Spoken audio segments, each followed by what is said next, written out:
My name is Jazmyn Scott, and I'm the Director of Programs and Partnerships at LANGSTON. And LANGSTON is a nonprofit arts organization that was established in 2016 to lead programming within the historic Langston Hughes Performing Arts Institute. And we guide generative programs and community partnerships that center Black artists, and audiences. And we honor the ongoing legacy of Seattle's Black Central area. We support a variety of enriching programs across multiple disciplines rooted in our mission and values. Our mission is to strengthen and advance community through Black arts and culture, and our vision is to cultivate Black brilliance.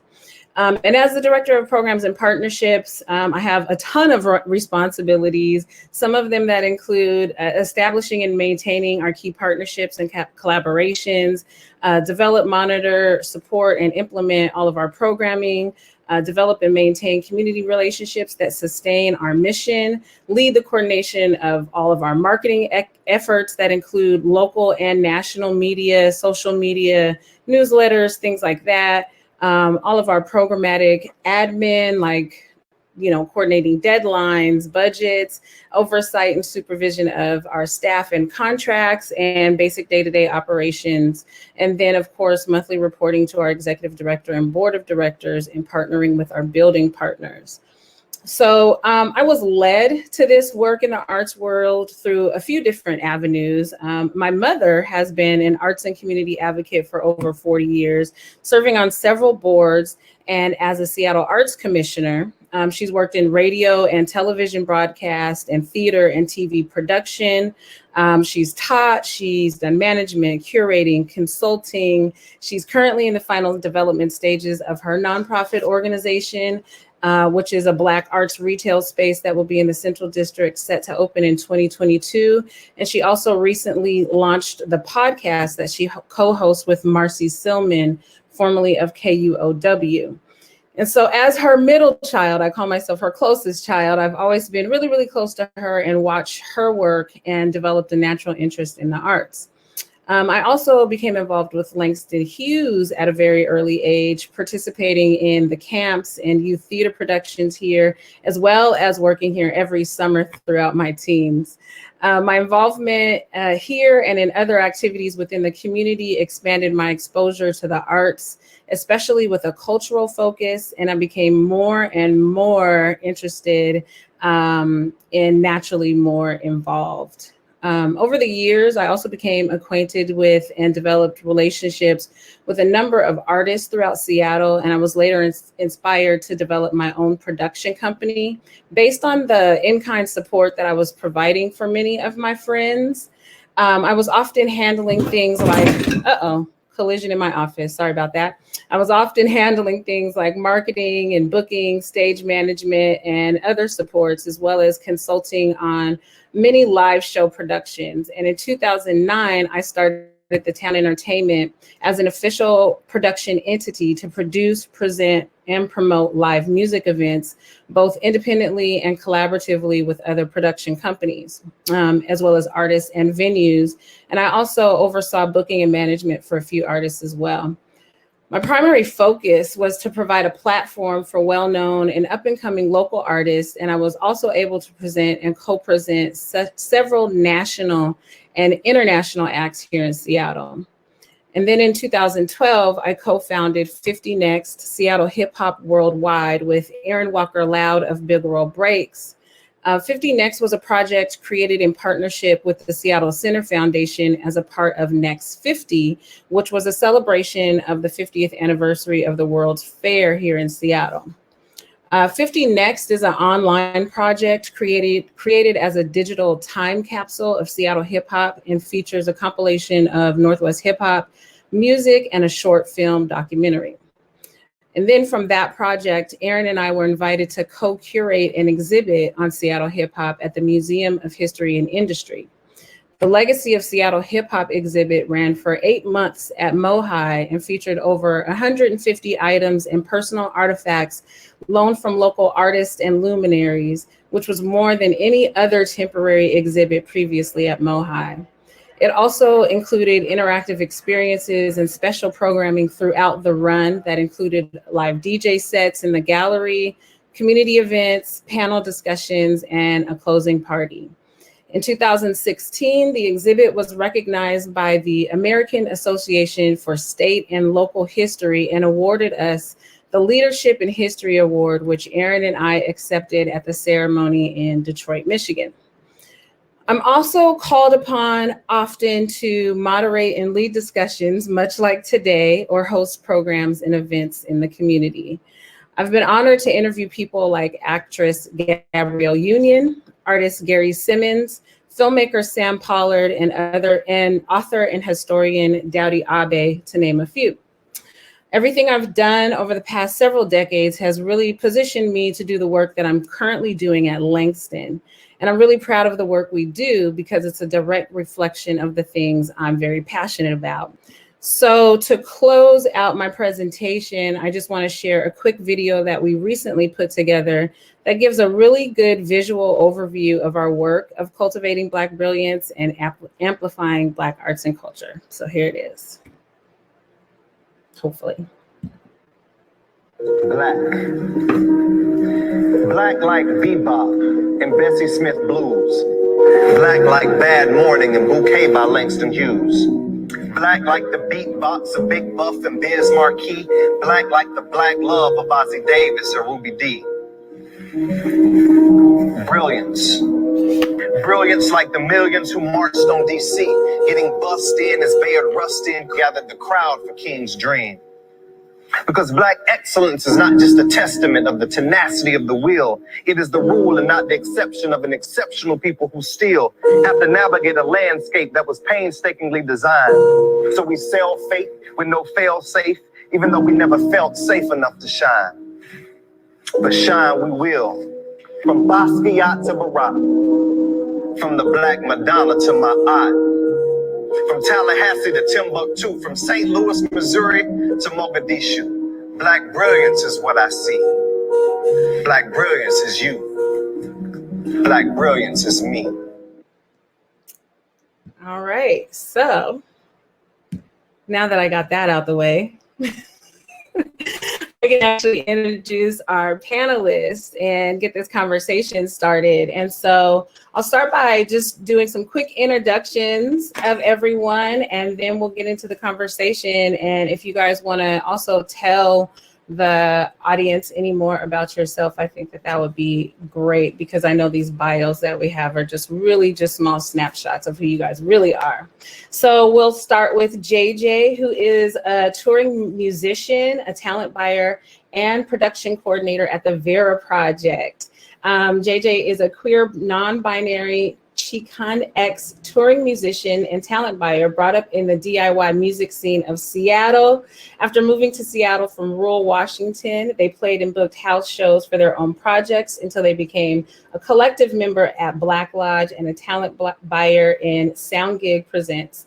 And today they work at the Vera Project, empowering youth and fostering a safe and inclusive community. And we love the Vera Project, so I'm so excited to meet you and talk to you, JJ. And then next we have Janice Jimenez, who is the director of marketing for Climate Pledge Arena. She's leading the charge on all marketing efforts for any events non-Kraken related, and has been in tour marketing for over 17 years, doing marketing for companies like Feld Entertainment, promoters of Disney on Ice, Monster Jam, Supercross, and Ringling Brothers and Barnum and Bailey. And she also worked for Cirque du Soleil and freelance for the Harlem Globetrotters, V-Star.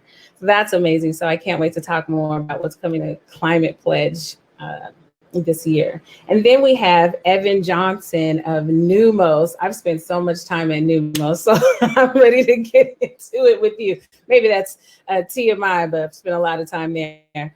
So Evan is the talent buyer for Neumos, Barboza, Capitol Hill Block Party, and the Day In, Day Out Festival, which, by the way, if you complete the survey, you can enter to win tickets, right? So don't forget to do the survey so that you can get tickets to the Day In, Day Out Festival. And as someone who has been in music career day as an attendee, Evan is stoked to be on the other side of the situation. So welcome back to the other side. And this is actually my second time participating in career day as well on this side, or more as a mentor. And so I'm really happy that they've pivoted to do this virtually. So let's get into it, and let's just start with whoever wants to jump in first to tell us a little bit about yourself, your background, and how you got your start into doing what you're doing right now. Who wants to go first? I can go. Hi, everyone. I'm Janice Jimenez. Yeah, I started at Climate Pledge Arena end of April. And as Jazmyn kind of talked through my resume a little bit, I've worked in mainly entertainment, family entertainment, Cirque du Soleil, Monster Jam, Ringling Brothers, all of those things. But it really started when I was a kid, the passion to actually want to work for the NBA. And so it was something that I wanted to do when I was 12. And I had the opportunity, I grew up in Southern California, and I had the opportunity to intern in college at an arena close by. Staples Center was too far away from me, but I worked where the Mighty Ducks play, if that's what they're called anymore. But so, yeah, I interned there when I went in to talk to them about an internship. I was a freshman in college, and they said to me, they're like, you're not going to get college credit for this, right? Like, you want to come and work for free? And I'm like, yeah, I guess, like, sure, why not? It was something that I was really, really passionate about. I knew it was something that I wanted to start working in, and for 4 years, I worked without pay there. Sometimes they could pay me because it was in their budget. Sometimes it wasn't, but it was something that really intrigued me. So that's kind of, and I'm here now. So it ended up okay. Nice. Who else wants to jump in? Evan? I got called on by the teacher. I'm sorry. I should have known. What's going on, everyone? My name is Evan. As Jazmyn said, I'm talent buyer here at Neumos and Barboza, Capitol Hill Block Party, and Day In, Day Out. And I've been doing this for like 7 years. I went to Seattle University right over a couple blocks away. I'm from Minnesota originally, but I think like a lot of people here probably, you want to work in music because it sounds really cool, and it is really cool. But you don't really know what you want to do. I grew up playing music, but I was like, well, I'm certainly not good enough to be a touring musician, or I don't want maybe that spotlight. I don't know. So I figured the next best thing was helping put on the show. So I started where a lot of people start. I interned at KXP, just the place that does it all. So was there, and then went from there to Bumbershoot, and from there to interning with a local musician, and then I found my way at Neumos, and I interned here. And but it was the first time that I was at Bumbershoot that I was like, oh, this person is in charge of putting together this lineup, and I thought that was the coolest thing in the world. I've always kind of prided myself on being the friend that shows people other musicians before they're big and popular, or whether it becomes a thing or not. So I thought that was like one of the coolest ways to do it. So yeah, I've been here, and I'm not sick of it. I don't know if I ever will be. It's really, really fun, and yeah, it's a good time. It's a good time. So I'm excited to be here. Anyways, go ahead, JJ.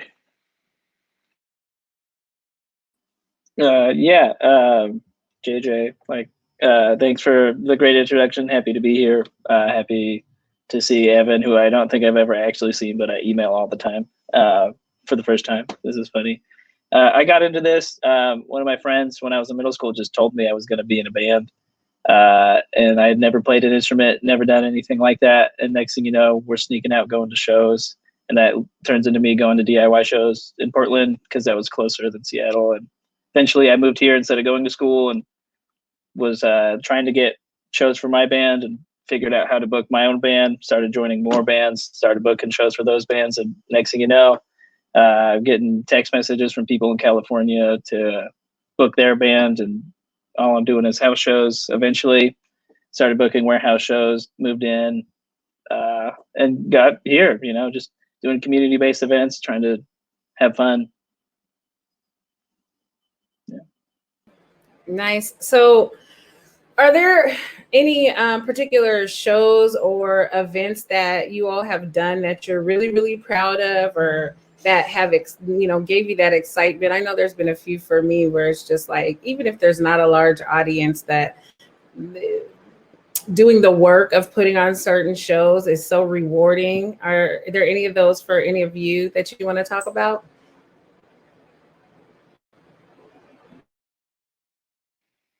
I could go. Go, JJ. Okay. No, I had Jeff Rosenstock play in my living room one time. That was pretty cool. It was a secret show. And my living room was a warehouse. So, I mean, that's a little flex. But I got to play that too. The Seattle Freeze Fest that happened a few years, I was on the production team for that. And that was a ton of fun to do with Jazmyn and Distinction Management. Pretty fun stuff.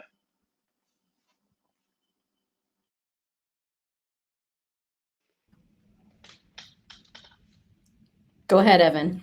Okay, I was gonna say. I see you leaning in. No, I don't know. This is the first one of these things I've ever done, so trying to be respectful.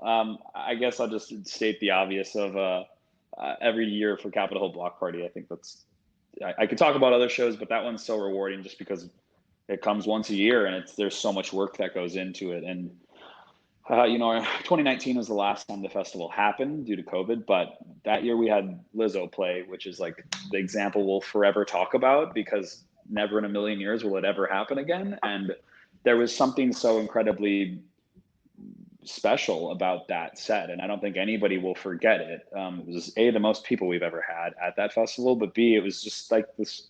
It was the perfect example, I think, of what Block Party really stands for or hopes to stand for, and like who we are as a festival of not doing what everyone else is doing festival wise. And Seattle's kind of a funny city where there's so much music all around us, but there's actually not a lot of music festivals that happen in the city themselves. Some of the more successful festivals happen outside of King County, and that's just always been such a puzzling thing to me. Yet here we are in the heart of a neighborhood who has gone through so much change, but we're 20 plus years into doing this. And 2019 was just like this culmination of an insane situation of here's Lizzo performing to 10,000 plus people in Capitol Hill. It just felt so special. So yeah, the festival definitely bodes well to, feel very satisfied once it's all done, because you're also just kind of happy that it's done. So. Yeah, I mean, as I talked about, my resume was really in family entertainment. So this is my first go ahead at music marketing, and everyone always told me it's way different. But I think what makes it more exciting and more way different than anything else is opening a brand new venue. It is an amazing adventure with great people, with an initiative that I think rings true to the Pacific Northwest in terms of the sustainability. It's something that is important to me, and I will tell everyone that I never wanted the Sonics to build a brand new arena. I'm like, well, why not use Key Arena? That just seems like what a waste of space, and it has to stay there and do it. And then they did it, and then I started working for them. So I just thought it's a great accomplishment getting here, and I can't wait for us to get open. So that's really exciting. That's really, really exciting. That has to give you a lot of different perspective when you're on the end of like opening something brand new versus coming into a venue and doing the work from that perspective. So that's really exciting to watch. So I think this panel, the skill set is really high in the talent buying, the marketing side of things. But so what part of, as they say, putting on the show, that's the name of this panel, what part of putting on the show do you feel like is missing when it comes to, the roles of really producing and putting together successful shows and events? What are some of those other roles that aren't here on this panel that really support the work that we all do? I mean, I'll say, and especially we'll get into it, but COVID times, finding part-time workers, that person scanning the ticket or selling that ticket, or someone selling that beer that, I don't know if you guys have been out in this world, but it's it's really hard to find those people, and they're the people that people write reviews about. It's not you, it's not like really the band, it's always about your venue or the venue that they're playing in. I feel like that is something that's often underlooked, and especially now. So that's I think that's not what's represented here, but it's a huge part of what we all do in making a successful show happen.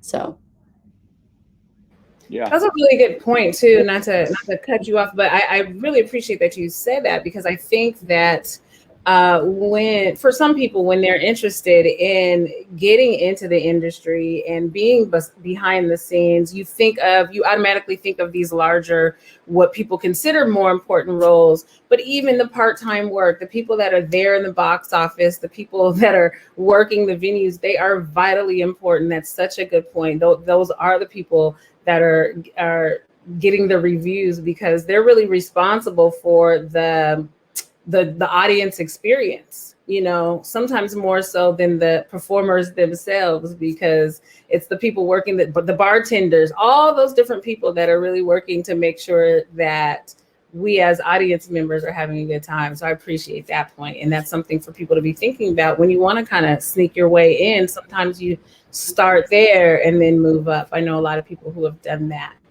Go ahead, Evan.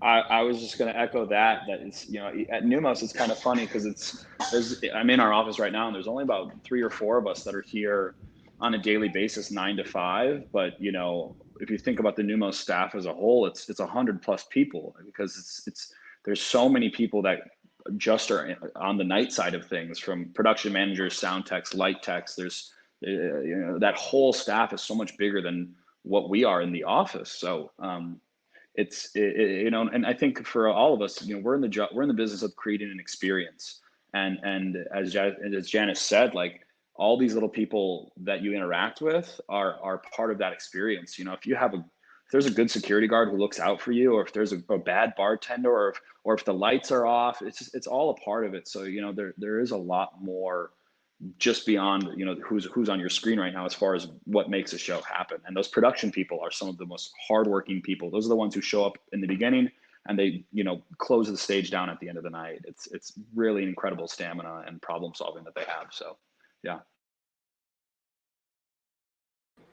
JJ, did you want to add anything? Totally. Yeah, I just call all these people the actual doers. Like, we email people and we get things to happen, and like sometimes I get my hands dirty, but mostly it's like similar situation to Neumos, where there's 5 or 6 of us here at Vera during the daytime, and I stay late and make sure everything's cool. But it's our volunteer base, our member base, all the people, like our sound engineers, everybody, stage managers, and they're not just creating an experience for the audience, but for artists too, and making sure that like it's good. So they're under this like double scrutiny kind of thing, and they're in charge of everyone's experience. It's amazing. But yeah, the doers. I love that.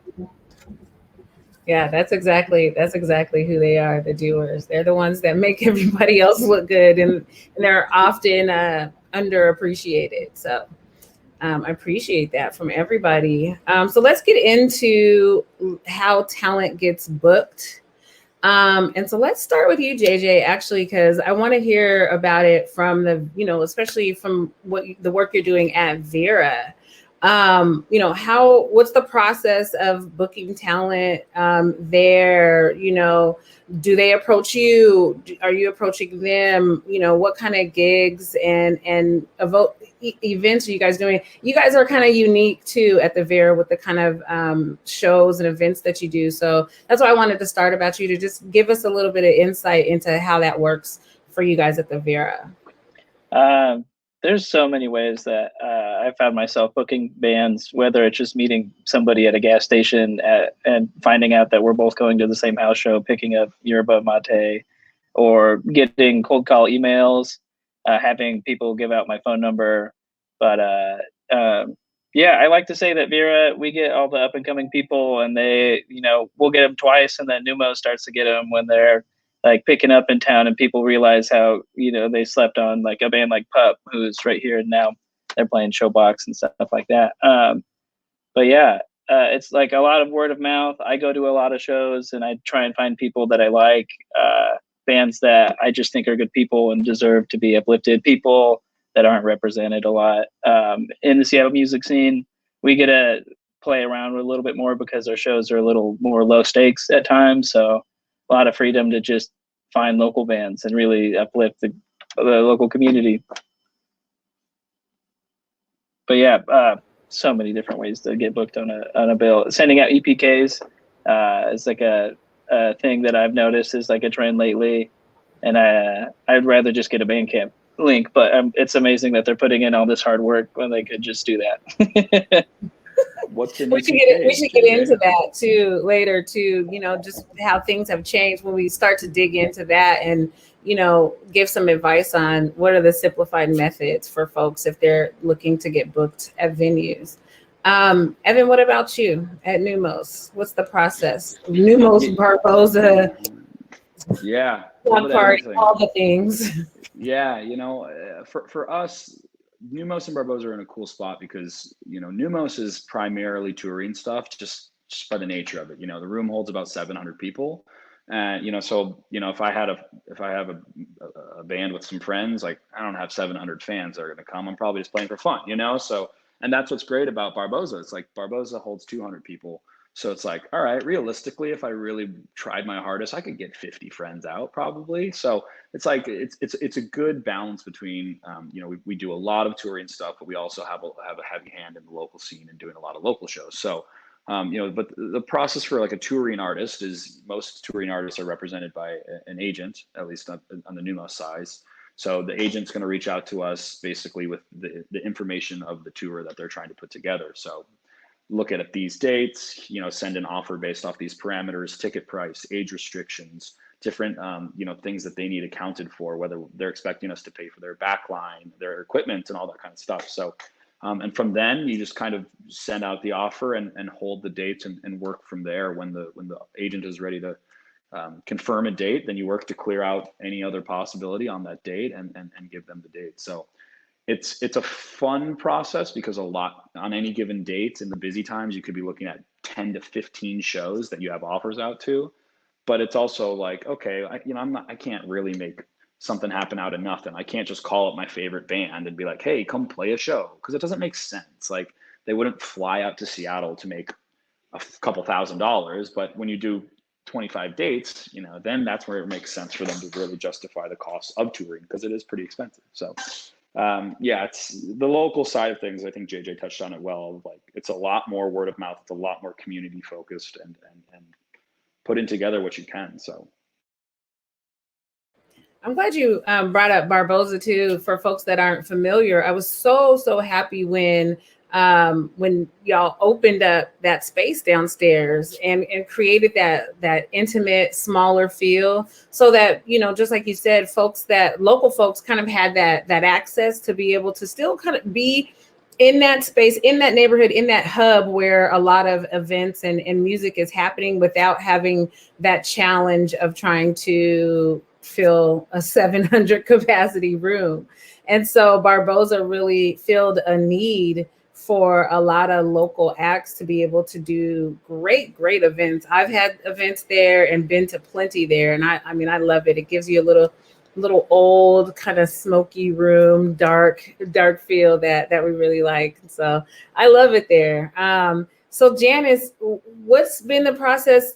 Have you started the process or thinking about things for Climate Pledge? This is a lot. We're talking arena space, not just. Evan,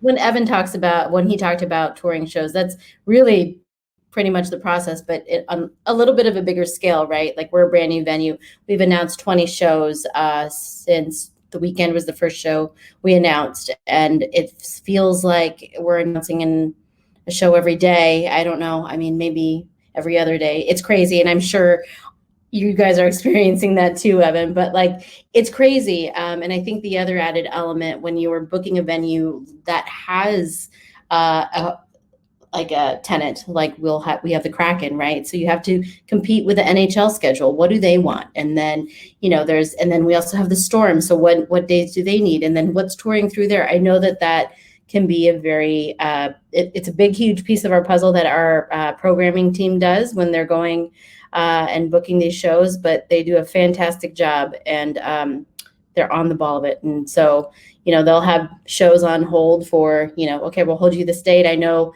we experience it because they'll tell us, hey, we're going to do this show. And then like you're preparing for it, you're getting go. And it's like, no, they're going to move it.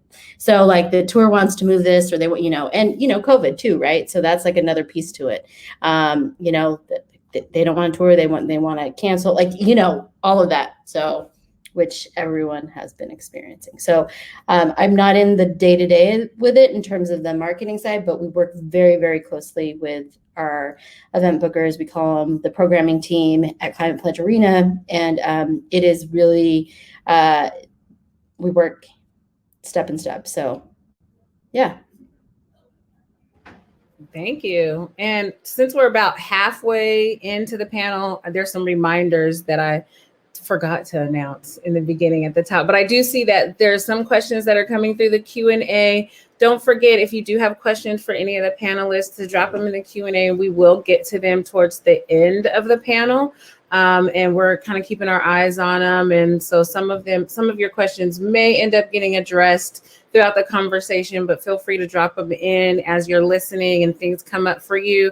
And then also, when we end the panel, there are opportunities to attend a private breakout session with any of the panelists, as well as myself, if you're interested. And so all you have to do is express your interest in the Q&A, and our session manager, who's behind the scenes today, will send the private links for you to join whatever session. So you just indicate who you want to be in a session with, and folks will make themselves available after that. And then, yeah, those sessions are going to be very intimate, so they will only allow for 3 other people. So the session manager will just pop in the first people to express interest. And then, of course, don't forget to do the survey and qualify to get some tickets for day in, day out. So I'll try to do those announcements one other time before we're done, but I had to do those plugs really quick.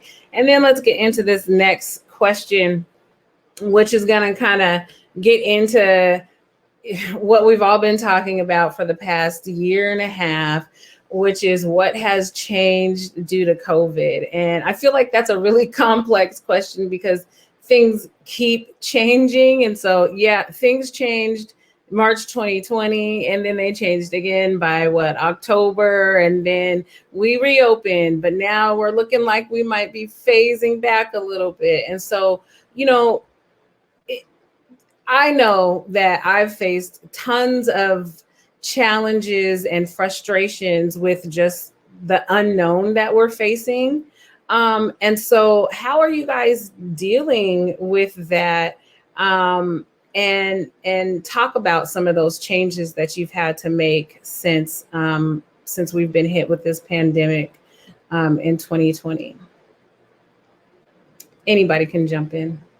I won't do the teacher thing this time.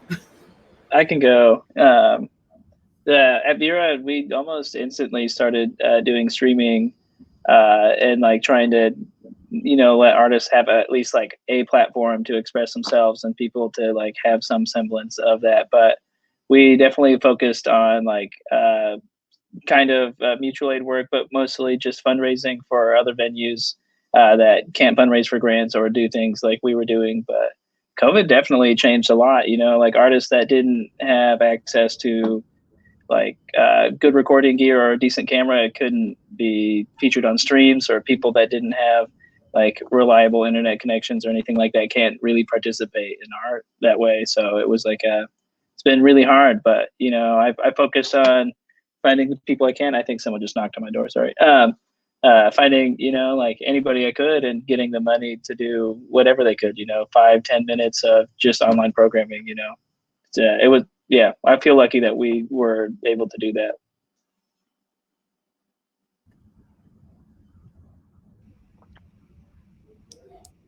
Yeah. No, go ahead, Owen.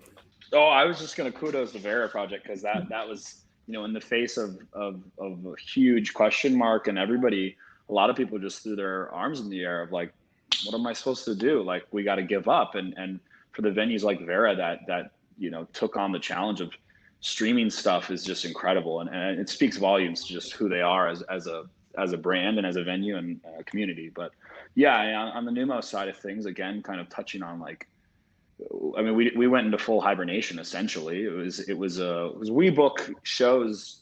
I mean, the norm was like, I don't know, 5 to 8 months out, sometimes longer. So, at the top of March 2020, we were looking at our fall was essentially done.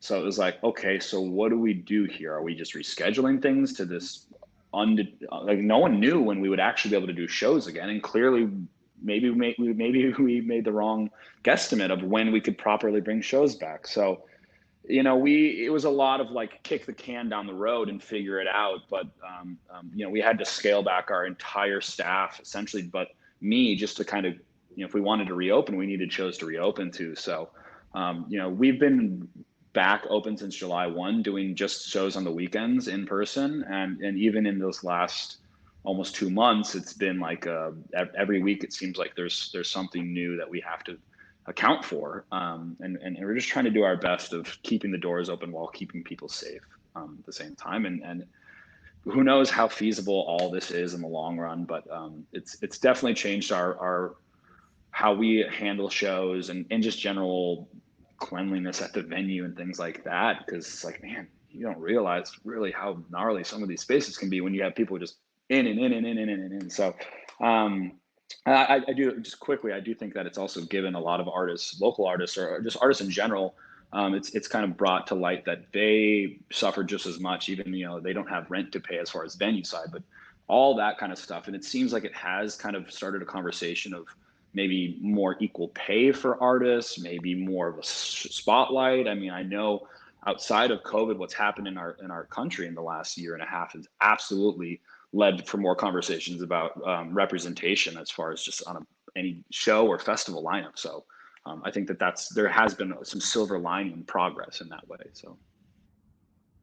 Yeah, I mean, I think that there's been a lot of pivots that have had to happen in like the last week or 2 weeks. I know, like, I feel like very fortunate to be living in a place like Seattle and Washington, where we all care about each other, and we're getting it, right? Like getting the jab, right? Like we're doing it and we're getting it done just because we care about each other.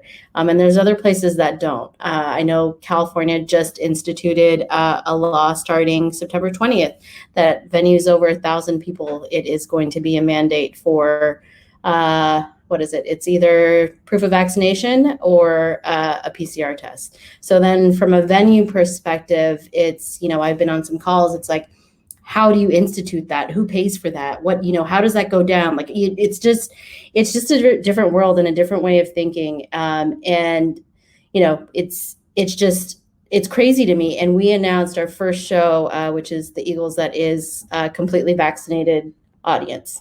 They're touring nationally. And the question was like, what's going to happen? What are people going to say when you say this? We got no one said anything here, but you like go down south and people are like, rah, rah, like real upset about it. So it's like trying to make those pivots and seeing what the reaction is as a country. But I feel very fortunate to be living up here where people want to hear live music again, and they'll do what it takes.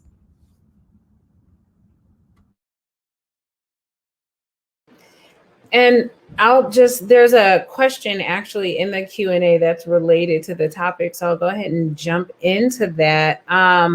The question is, in the aftershock of COVID and overdue socio-political reckoning, what has the live industry learned in the past year to improve both the artist and audience experiences, and how have priorities changed? And I think you brought a little bit of that up, Evan, even on the, like you said, the side of cleanliness, that's such a great point. That's something that was always on my mind, is like, yeah, some of these venues were actually really gross. just to be honest. And there's a consideration that needs to be taken on all ends, you know, on your green room, your back end experience for the artists and performers you're bringing in, as well as the experience and safety of the audiences. And so what other considerations are being made for the artists and audience experiences? Can any of you speak to that for your venues and what you're doing? I mean, I can go. Like, yes, we are a big venue. I think it really comes down to our ownership, and our motto is "Make us better," and that is so that we can make the experience better for our customers. It's putting them number one. What is the experience that we're giving them? That is a huge thing for us right now. So, just trying to find ways to engage consumers and making sure that they're getting what they paid for and what they deserve. And you know, it's a long process. We haven't been open yet, so we will be open in October, and so we'll learn if we provide the guest experience that everyone wants. So, you know, that really just paying attention to that. And I think we have a staff that has come from that world, and so they're really looking into that. So.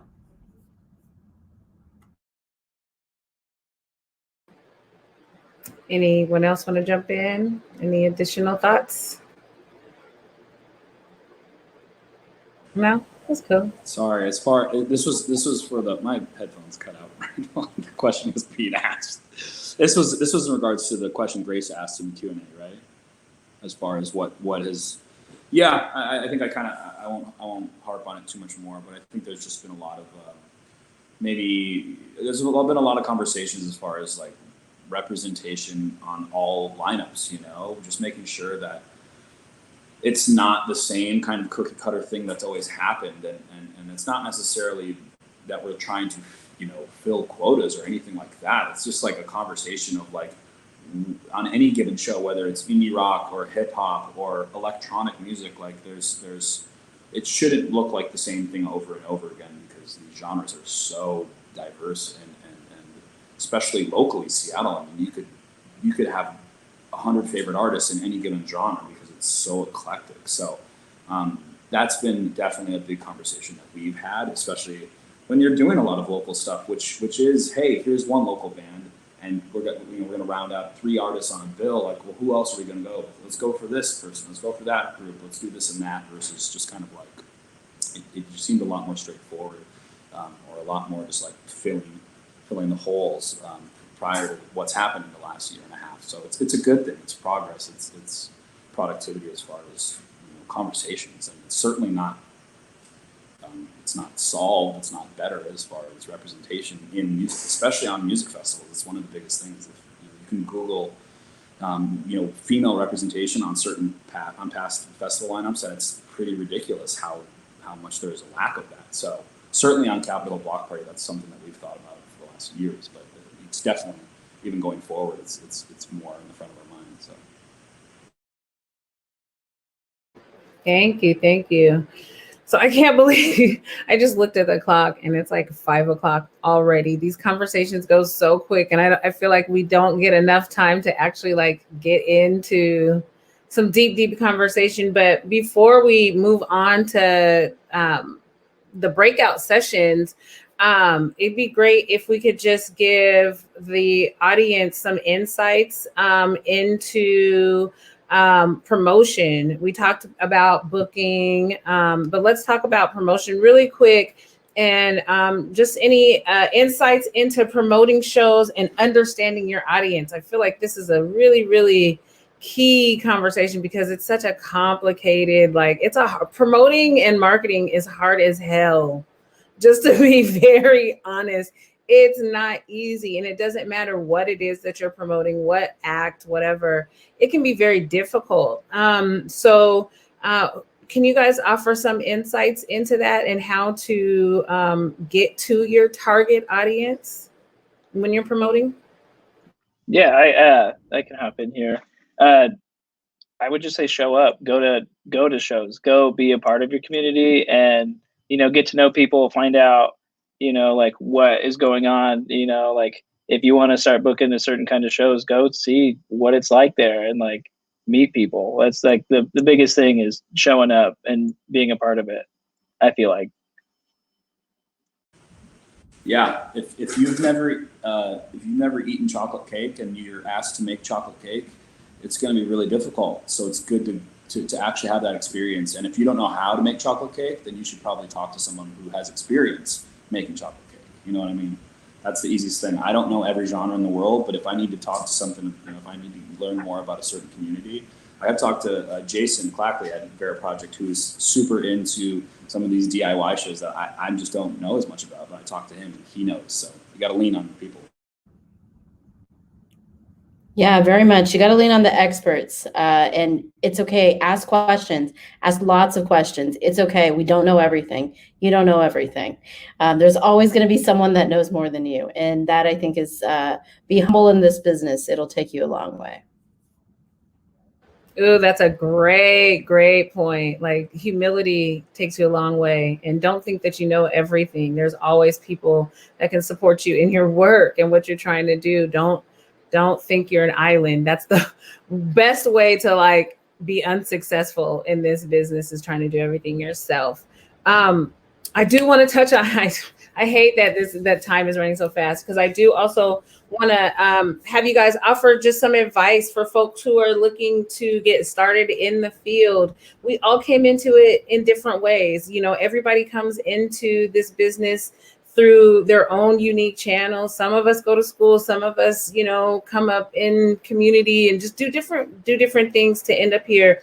And so, is there any advice for people who are interested in getting started in the field? And I think along with that, there was another question that came in that asked, is being a doer, as JJ mentioned, a good way to start to work up towards getting into the actual job that you want in the industry as far as putting on the show? And so can you guys just offer a little bit of advice for the folks that are still here about how to get in the biz? I would love to take this one too. The Vera Project, secretly kind of a trade school that pays you in certain ways, but also every aspect of booking shows and doing what I do and how I got here is here, and you could get to what I'm doing way faster than it took the amount of time it took me. But doing is how I got here. Nobody knows how to work PAs at house shows, and I taught myself how to do sound. Nobody knows how to contact venues and stuff like that until someone actually does it, and then that person knows. But we have tons of committees here. If you're kind of interested on a way smaller level than Neumos, we're here for you. Yeah, I mean, just to reiterate that, like my bio, that's where I started. I started doing stuff for free, and then found out what I wanted to do and went from there. Like I just didn't do marketing. I did group sales. I did premium seat services. I worked in operations for a bit. I would go set chairs for events, like just being that doer and doing different things and learning what you like. And you may find out it's actually the people that you care about that is more important than the job or role or title. So be a doer, because that'll take you places, I think. Yeah, every single person that works at Neumos, in our office at least, our marketing manager, all that, we all interned at Neumos. We all started as interns here and turned into jobs, because there's not really college courses to do what any of us do. So you have to kind of think of it. It's like, yeah, I wish that we could pay interns. I wish that there were more paid opportunities for young people in music, but you kind of got to think of it as these are your classes. This is where you're going to go get this knowledge for free. I mean, obviously you're going to work and do all that, but be willing to do anything. A lot of these that we touched on earlier, as far as like these part-time gigs, working the door, being a runner, setting up for shows. Yeah, that's where you can make some money and get that experience that other people won't get. So yeah, be willing to do everything. And interns, I interned at like 5 places before I got a real job. So. That's awesome. Thank you guys so much.